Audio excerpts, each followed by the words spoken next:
Hello guys, welcome back to my channel. This is Abhishek. आज की video में हम लोग बात करेंगे इंपॉर्टेंट डॉक्यूमेंट्स फॉर काउंसलिंग। चाहे आप यूजी में एडमिशन लेना है आपको, चाहे आपको पीजी में एडमिशन लेना है, आपको इन डॉक्यूमेंट्स की ज़रूरत पड़ेगी। और आपकी मैं सारी प्रॉब्लम सॉल्व करूँगा। काउंसलिंग डॉक्यूमेंट्स रिलेटेड सारी प्रॉब्लम आपकी सॉल्व कर दूँगा।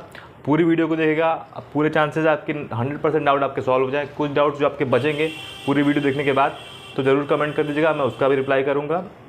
लेकिन ये वीडियो देखने के बाद आपके 90% चांसेस हैं कि आपके सारे डाउट्स सॉल्व हो जाए। तो चलिए बिना देर के वीडियो को शुरू करते हैं।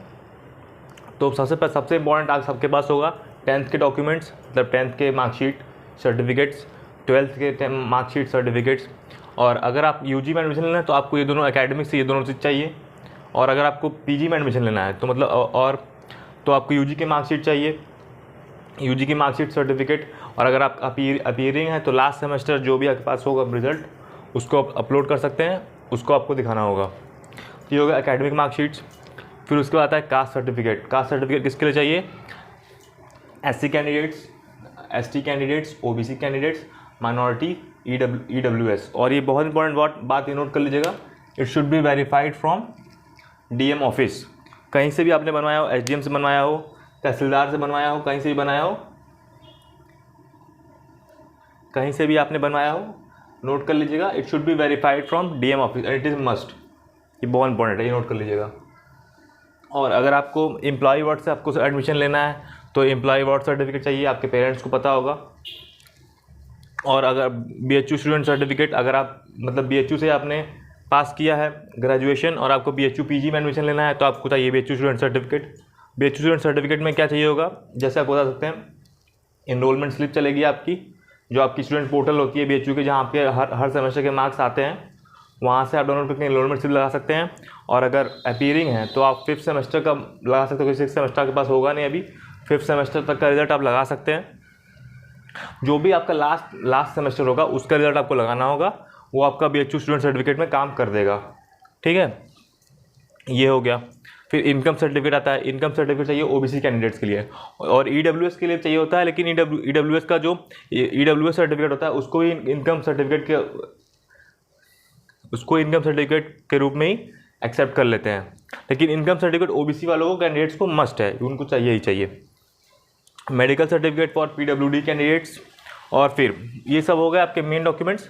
और उसके बाद आता है, जो आप कहीं भी किसी भी इंस्टीट्यूट में आपको स्विच करना होगा तो ये 3 डॉक्यूमेंट्स बहुत मेन होते हैं, बहुत इंपॉर्टेंट होते हैं, जो आपको चाहिए ही चाहिए। तो इन 3 डॉक्यूमेंट्स में है TC, transfer certificate, character certificate and migration.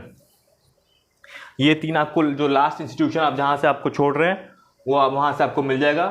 थोड़ा प्रोसेस का टाइम जो भी होगा, आप अभी टाइम है, अप्लाई करके निकलवा सकते हैं, जो भी 1-2 दिन 1 हफ्ता जितना टाइम भी लगता हो, जाके अपने जो लास्ट इंस्टीट्यूट है वहाँ से अप्लाई कर दीजिए। लास्ट स्कूल में कॉलेज में जहाँ से भी आपने लास्ट पढ़ाई की है वहाँ से आपको ये मिल जाएगा। चलिए बात करते हैं अब इन सब डॉक्यूमेंट्स के पास, आपके पास जो नहीं है, कई बार होता है कि लड़कों के पास होता नहीं है, तो आपको क्या चाहिए होगा, अंडरटेकिंग फॉर्म। अंडरटेकिंग फॉर्म मैं डाल दूंगा डिस्क्रिप्शन में, वहाँ डाउनलोड कर लीजिएगा। कुछ भी नहीं है आपका, अगर आपके पास इन समय से कुछ भी नहीं है, आपको अंडरटेकिंग फॉर्म लगाना है, कोई दिक्कत नहीं है, कोई टेंशन नहीं है। अगर आपका अच्छा मार्क्स आया है बीएचयू में, तो बीएचयू इंट्रेंस में, तो आपका एडमिशन आराम से हो जाएगा बीएचयू में। कोई डॉक्यूमेंट नहीं है, कोई दिक्कत नहीं है, आप अंडरटेकिंग फॉर्म लगाइए, बिंदास लगाइए, कोई दिक्कत नहीं है। अंडरटेकिंग फॉर्म में क्या होता है बेसिकली, उसमें लिखा होता है कि टीसी कैरेक्टर माइग्रेशन, ये इसके बारे में लिखा होता है कि ये आपके पास है कि नहीं है। जो भी आपके पास नहीं होगा उसके ऊपर आपको टिक कर देना होगा। और उसमें एक ब्लैंक स्पेस भी दिया होता है, तो उस पर जो आप मान लीजिए इन सब के अलावा और भी कोई सर्टिफिकेट आपके पास नहीं है, बीएचयू स्टूडेंट सर्टिफिकेट मान लीजिए नहीं है, इनकम सर्टिफिकेट नहीं है, कुछ आपके पास नहीं है, तो उसमें आप अलग से ब्लैंक जो फॉर्म दिया रहता है वहाँ स्पेस में आप भर सकते हैं। और उसमें एक डेट मेंशन की होती है लास्ट में, उस डेट तक आपको जो ओरिजिनल मार्कशीट जो आपके पास अवेलेबल नहीं है अभी करंटली, उसको आपको उस टाइम तक प्रोड्यूस करके उनको दिखाना होगा। तो तब तक आपका प्रोविजनल एडमिशन ग्रांट कर देंगे, बस वो अंडरटेकिंग फॉर्म भर के आपको जमा करके देना होगा। चलिए दोस्तों, I hope that all the problems and doubts related to documents of counseling are solved.